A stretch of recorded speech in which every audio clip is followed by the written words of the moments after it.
शुक्ला जी, फिर सवाल विपक्ष का ये आता है आपसे, जो राहुल गांधी जी कह रहे थे रोका गया है, उसको लेकर टहलना ये भी प्रकाशित होने नहीं दे आपराधिक रहे कृत्य का विस्तार है। भाई।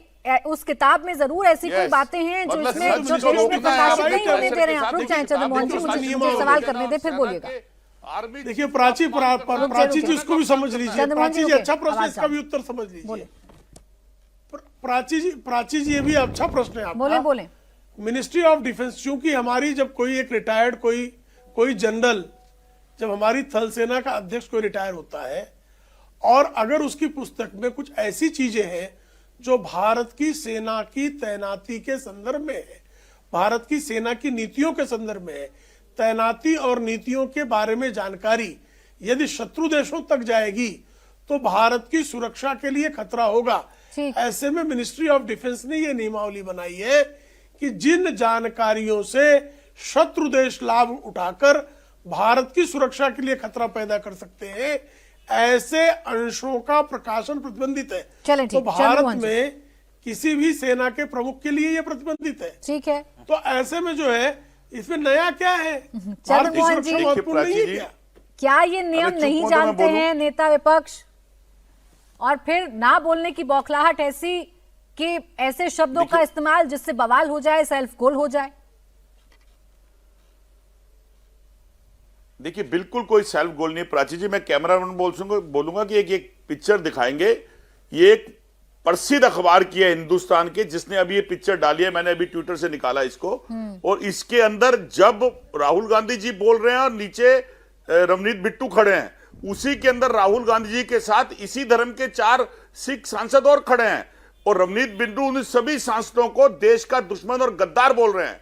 यानी जिस तरह से एक कौम का सहारा भारतीय जनता पार्टी ले रही है, उसी तरह से एक व्यक्ति पूरी कौम के लिए देश के गद्दार का वचन कह रही है। क्या इसके ऊपर भारतीय जनता पार्टी के व्यक्ति जवाब दे सकते हैं?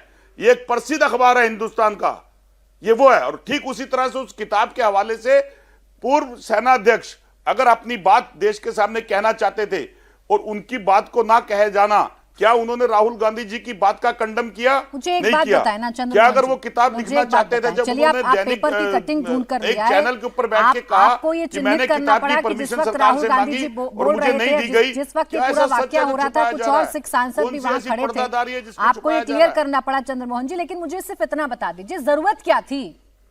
आप देश के चुने हुए सांसद को, भारत सरकार में मंत्री को, जो मकर द्वार से संसद के अंदर प्रवेश लेना चाहते हैं, आप वहां पर प्रोटेस्ट कर रहे हैं, आप करिए। जरूरत क्या थी एलओपी को गद्दार शब्द के इस्तेमाल करने की?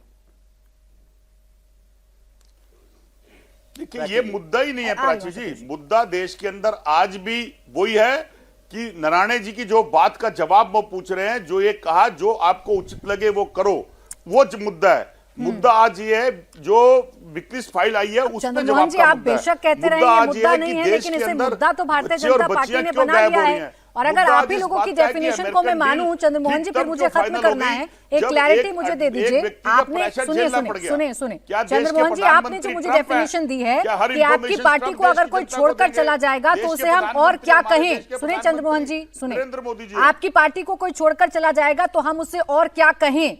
तो आपकी पार्टी को तो ममता बनर्जी भी छोड़कर गई हैं, शरद पवार भी छोड़कर गए हैं, तो क्या इन्हीं शब्दों का इस्तेमाल करते हैं आप उनके लिए? देखिए इससे ज्यादा घृणित तरीके से और घृणित वासना के साथ जो शब्द कल संसद के अंदर और आज संसद के अंदर जवाब नहीं है पूर्व प्रधानमंत्री जवाहरलाल नेहरू जी के लिए बोलेंगे, क्या वो शोरे वाले दिन थे? क्या आपकी भारतीय जनता पार्टी के पूर्व प्रधानमंत्री